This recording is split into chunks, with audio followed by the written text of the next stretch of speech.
మన దేశంలోని ప్రతి ఆడపిల్ల ఎవరైనా గుండెల్లో శాశ్వతంగా చిత్రపటాన్ని పెట్టాలంటే అది సావిత్రిబాయి జ్యోతిపూలే మాత్రమే.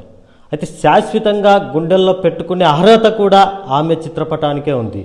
ప్రస్తుతం మనం మహబూబ్నగర్ జిల్లా కేంద్రంలోని బీసీ సమాజ్ కార్యాలయంలో ఈరోజు ఆమె చిత్రపటానికి జయంతి సందర్భంగా చిత్రపటానికి నివాళులు అర్పించే కార్యక్రమం చేస్తున్నారు. మరిన్ని విషయాలు వాళ్ళ మాటల్లోనే తెలుసుకుందాం. అన్న చెప్పండి, ఈరోజు సావిత్రి జ్యోతిబాయి పూలే జయంతి సందర్భంగా ఎలాంటి కార్యక్రమాలు చేపట్టారు? నమస్కారం అన్న. సావిత్రి జ్యోతిబాయి పూలే జన్మదిన సందర్భంగా ఈరోజు బీసీ సమాజ్ ఉమ్మడి జిల్లా కార్యాలయంలో మేము జయంతి సందర్భంగా నివాళులు అర్పించడం జరిగింది. ఈ కార్యక్రమానికి అన్న జానా సంఘంకి వెళ్ళి మహేందర్ అన్న జిల్లా అధ్యక్షుడు, అన్న నీలి సంఘం జిల్లా అధ్యక్షుడు పురుషోత్తం అన్నగారు రావడం జరిగింది. సావిత్రిబాయి పూలే మహారాష్ట్రలోని సతాపూర్ జిల్లాలో జన్మించడం జరిగింది. ఈమె అట్టడుగు అణగారిన వర్గాల బాలికల విద్యాభ్యాసం గురించి పుట్టినప్పటి నుంచే ఆమె ఫైట్ చేయడం జరిగింది. ఆమె పుట్టుకతో యాక్చువల్గా నిరక్షరాస్యత, ఆమె మ్యారేజ్ అయ్యేంత వరకు కూడా. జ్యోతిరావు పూలేను మ్యారేజ్ చేసుకున్న తర్వాత ఆమె ఇంట్లోనే చదువుకొని భారతదేశానికి ఒక ఆదర్శ మహిళా ఉపాధ్యాయురాలుగా ఆమె పేరు తెచ్చుకోవడం జరిగింది. చాలామంది ఆమె స్కూలు పెట్టి అణగారిన పిల్లలను విద్యాభ్యాసం నేర్పించడానికే ప్రయత్నం చేసిన చాలామంది ఆమె విమర్శలు, బురద జల్లడం అటువంటి కార్యక్రమాలు చేసిన ఆమె ప్రతిదీ తట్టుకొని నిలబడి పూణే జిల్లాలో పూణే స్కూళ్ళను స్థాపించి చాలామంది విద్యార్థుల భవిష్యత్తుకు పునాది బాటలు వేసింది ఆమె.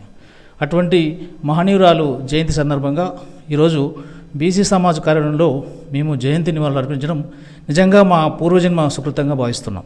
అయితే బీసీ సమాజ్ కూడా ఆమె ద్వారా ఎలాంటి స్ఫూర్తిని పొందబోతుంది?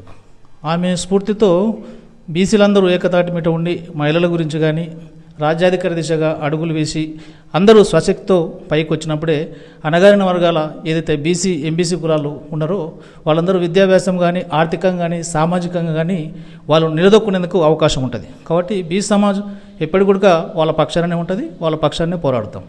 అయితే ముఖ్యంగా మహిళలకు ఒక దిక్సూచిలా ఈరోజు సావిత్రిబాయి పూలే గారు నిలిచారు.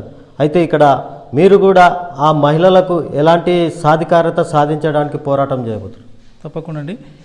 ఏదైతే పార్లమెంట్లో మహిళా బిల్లు పెడతామని అన్ని రాజకీయ పార్టీలు కూడా గతం నుంచే చెప్తున్నాయి. ఆ దాని మీద మేము ఖచ్చితంగా బీసీ సమాజ్ ఫైట్ చేస్తుంది. ఎందుకొరకంటే చాలామంది మహిళలు ఆర్థికంగా కానీ రాజకీయంలో రాణించలేకపోతున్నారు. ఇటువంటి మహిళలను ఆదర్శంగా తీసుకొని భవిష్యత్తులో వాళ్ళు రాజకీయంలోకి వచ్చి ఆర్థికంగా నిలబడ్డప్పుడే వాళ్ళ సామాజికంగా కానీ వాళ్ళ కింది స్థాయిలో కానీ ఇతర మహిళలు కూడా వాళ్ళ ఆదర్శంగా నిలిచే అవకాశం ఉంటుంది. కాబట్టి భవిష్యత్తులో ఏదైతే ప్రధాన రాజకీయ పార్టీలు ఈ బీసీ మహిళను వీలైనంత తొందరగా ఎస్టాబ్లిష్ చేసి దాన్ని అమలు పరచాలని బీసీ సమాజ్ డిమాండ్ చేస్తుంది. జయంతి సందర్భంగా ఎలాంటి స్ఫూర్తిని మీరు పొందారు? ఈ సావిత్రిబాయి పూలే జయంతి సందర్భంగా ఒక స్ఫూర్తిదాయకమైంది ఏంటంటే ఆమె చేసిన పోరాటం, ఆమె ఎదుర్కొన్నటువంటి అవమానాలు, దాంతో ఆమె ఒక పట్టుదలతో మహిళలకు చదువు అనేదే కాన్సెప్ట్గా ఆమె పనిచేసింది. దాంతోపాటు ఆమెని చదవనీయకుండా ఎదగకుండా అన్ని అగ్రవర్ణాలు ఎంత ప్రయత్నం చేసినా నా వంతు నేను ఒక మహిళగా నేను చదవాలి, నా సమాజానికి నేను ఒక స్ఫూర్తిగా నిలబడాలి అన్న ఉద్దేశంతో చదువుకొని ఈరోజు బీసీ వర్గాలకే మహిళలకు చదువు ముఖ్యంగా మహిళలు చదువుకోవాలి, దాంతోపాటు మా వెనుకబడిన తరగతులు ఎదగాలి అన్న ఉద్దేశంతో ఆమె పోరాడింది. ఆమెతో అదే దాన్ని స్ఫూర్తిగా తీసుకొని ఈరోజు ఇప్పుడున్న ప్రభుత్వాలు కూడా మన బీసీ వర్గాలను దృష్టిలో పెట్టుకొని జ్యోతిబా పూలే హాస్టల్స్ ఏర్పాటు చేయడం జరిగింది. ఆమెను ఆదర్శంగా తీసుకొని ఈ హాస్టల్స్ ఏర్పాటు చేసి మహిళా హాస్టళ్ళు, గురుకులాలు ఏర్పాటు చేసి ఒక అడుగు ముందుకేసినట్టుగా ఆమెని మనం ఆదర్శంగా తీసుకోవచ్చు. దీనికి తోడు ఈ మహిళలకు రిజర్వేషన్లు కూడా ప్రతి రాజకీయ పార్టీ అనౌన్స్ చేస్తుంది. దాన్ని మమ్మల్ని ఓట్ బ్యాంకుగా వినియోగించుకోకుండా ఇమీడియట్గా దాన్ని అమల్లోకి తీసుకొచ్చి మహిళల రిజర్వేషన్ బిల్లుని అమలు చేయాలని చెప్పి మా డిమాండ్ చేస్తా ఉన్నాం. అయితే మొత్తంగా ఆమె ఒక బీసీ సామాజిక వర్గం నుండి వచ్చింది.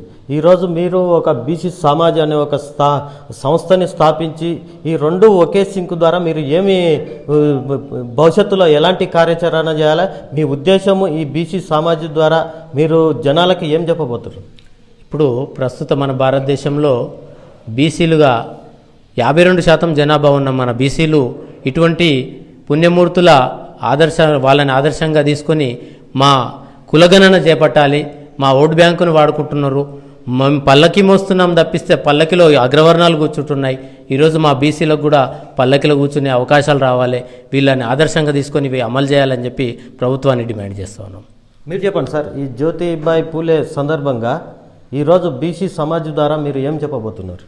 అదే మేము అనుకున్నట్లుగా అన్ని రాజకీయ పార్టీలు కూడా ఏంటంటే అణగారిన వర్గాలను డెవలప్ చేద్దాన ఆలోచన లేకుండా అగ్రవర్ణాలకి ఆధిపత్యం చేస్తుంది. కాబట్టి ఎప్పుడైతే గ్రౌండ్ లెవెల్లో మహిళలు కానీ బీసీ కింది స్థాయి నాయకులు ఎప్పుడైతే గట్టిగా పోరాడి మా హక్కుల గురించి, మా రాజకీయ చైతన్యం గురించి మేము పోరాడతామో అప్పుడే మాకు సరైన న్యాయం జరుగుతుంది. మేము భవిష్యత్తులో బయట కూడా మాకు ఆర్థికంగా కానీ రాజకీయంగా కానీ మహిళలు దిగదానికే అదొక ప్రధాన అవకాశంగా ఉంటుంది. దాని వెనుక మేము ఖచ్చితంగా ఈ బీసీ సమాజ్ పనిచేస్తుంది.